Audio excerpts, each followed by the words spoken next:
La primera cuestión es, hay una gran desilusión, hay un gran desencanto,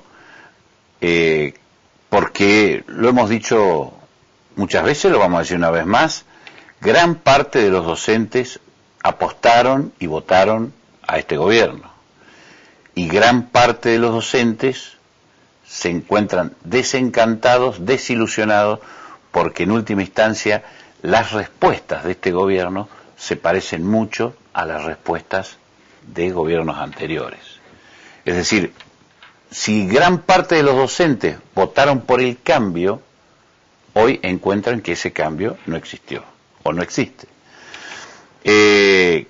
Con distintas palabras, con distinta argumentación, se dice lo mismo que se decía antes.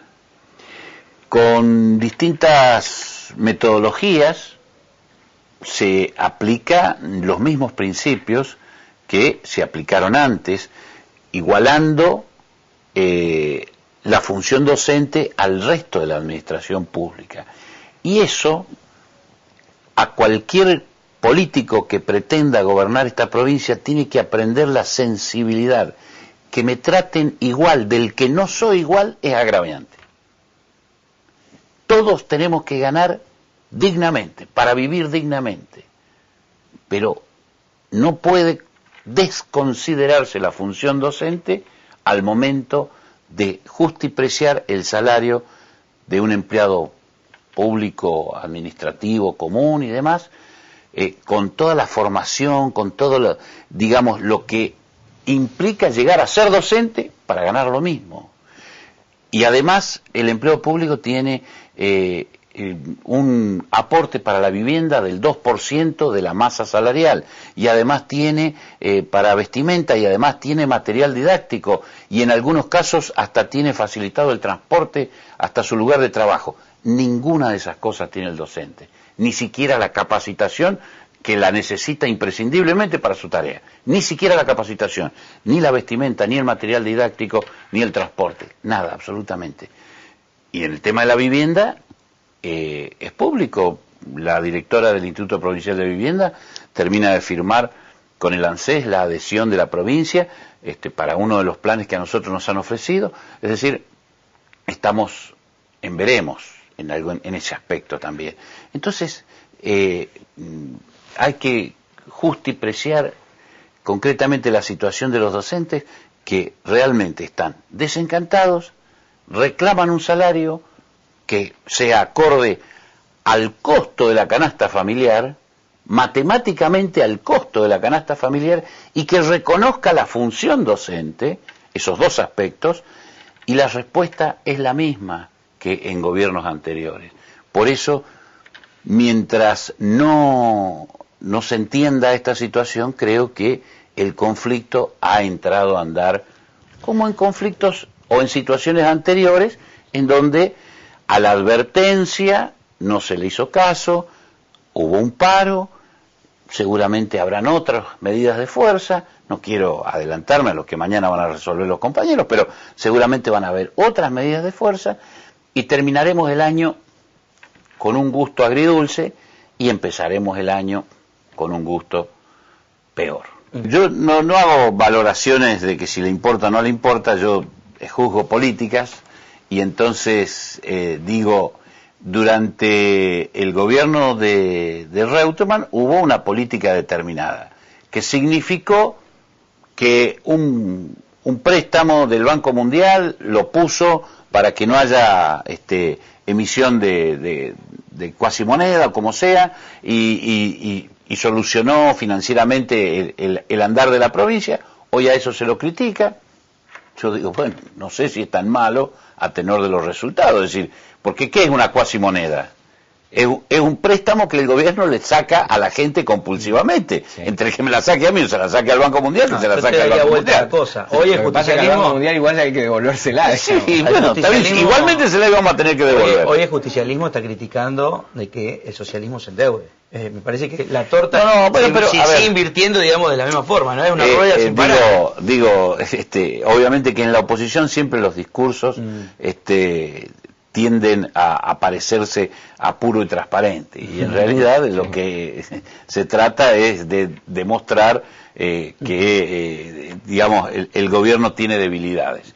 Entonces, nosotros estamos hablando de salario. Los concursos que son un avance es importante, la paritaria, todo eso está reconocido. Pero estamos hablando de salario. En materia salarial. Estamos reclamando salario. Entonces, cuando a mí, yo estoy hablando de salario, y a mí me dicen, pero hubo concurso, me hacen acordar al Bambino Vegas, pedí un 4 y me trajeron un pomelo. Es lo mismo, yo estoy pidiendo salario. Sí. Hablemos de salario, no hablemos de otras cosas. El tiempo cambió, estamos en primavera, sí, estamos de acuerdo, pero necesito salario. ¿No se dan cuenta que en Córdoba tienen el mismo problema? Ya que miran las cuentas fiscales de Córdoba, ¿no se dan cuenta que en Córdoba están de paro, que en Provincia de Buenos Aires están de paro, que en Capital Federal están de paro, en Santa Fe también estamos de paro, y en todas las demás provincias pasa lo mismo? Señores, ¿no se dan cuenta que en febrero acordaron, palabras más, palabras menos, más o menos un incremento salarial similar en todas las provincias, y hoy se agotó la ilusión de ese aumento? ¿No se dan cuenta que la situación es equivalente?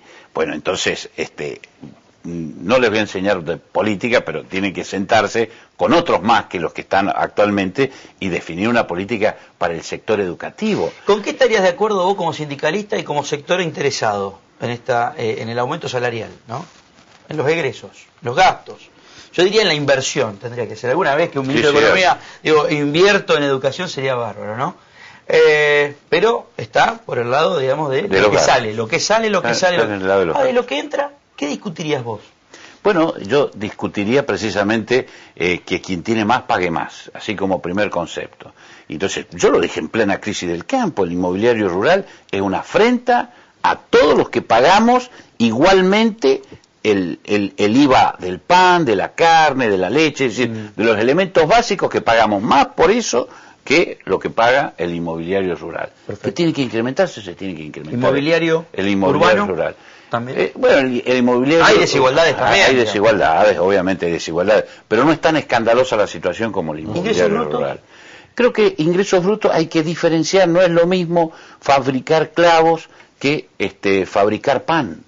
Y las dos son industrias, y las dos le aplicarían el 0,5%. Entonces, yo creo que hay que distinguir, hay que diferenciar.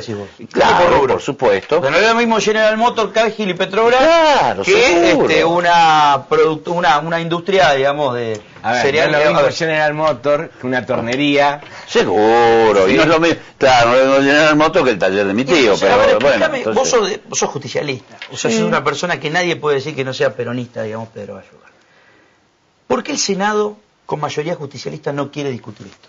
Porque, en definitiva, las alícuotas planteadas no solucionan el problema. Es decir, vamos a decir, de lo que se ha planteado hasta ahora en la legislatura, es decir, vamos a poner las cosas en su lugar, de lo que ahora se puede estar proponiendo, bueno, dejemos que la legislatura opine y decida. Es casi un hecho, decía acá el colega, que se va a aprobar el incremento del inmobiliario rural. Quiere decir que estamos cambiando con relación a... Sí, pero este mismo Senado... Anterior. El año pasado no la quería discutir, y decía, no, bueno, nos levantamos, discutimos esto, nos levantamos, nos vamos. Pero también este gobierno decía que había que suspender las retenciones por 6 meses y que suspender todo impuesto a la producción agropecuaria por 6 meses y una serie de cosas, y ahora estamos diciendo que hace falta agrandar la torta. ¿Y por dónde la vamos a agrandar? Si en la provincia estamos exceptuando que pague un sector tan importante, ¿no?